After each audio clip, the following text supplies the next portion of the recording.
Social media is the greatest tool. Social మీడియాని ఎంతవరకు వాడాలో అంతవరకే వాడండి. నలిగిపోతున్నారు. అది ఈ పొలిటికల్ రైవల్స్ కి అది వెపన్ అయిపోతుంది. Social media has become a menace in a way. Let us be very very responsible. ముఖ్యమంత్రి గారు కూడా తెలియజేస్తాము,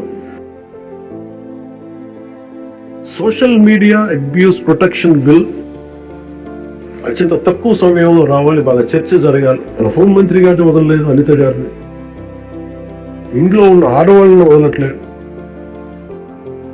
ఇది ఒక సైకలాజికల్ అబ్యూస్, ఒక పాసివ్గా తయారయ్యారు, సేడిస్టిక్ గా తయారయ్యారు.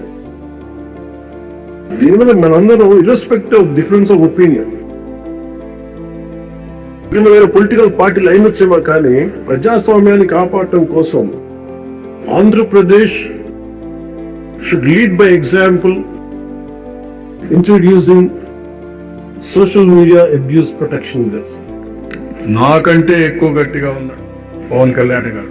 ఎక్కడైతే ఈ సోషల్ మీడియాలో గాని ఎవరైతే అరాచకాలు చేస్తున్నారో అరాచక శక్తుల్ని పూర్తిగా కట్టడి చేయాలని డిటర్మినేషన్ వరకు ఉంది.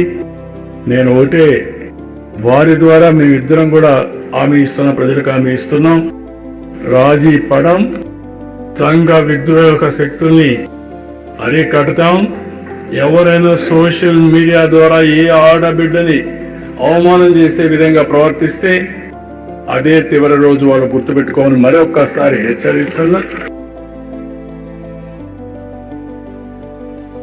గర్ల్ చైల్డ్ తాలూకు ప్రొటెక్షన్ చాలా ఎసెన్షియల్. అందుకని సోషల్ మీడియా యాక్ట్ కానీ ఇవన్నీ మాట్లాడడం పొద్దున్న నిర్ణయించుకున్నాం. ఇది ఒకసారి మీ దృష్టికి తీసుకున్నాం.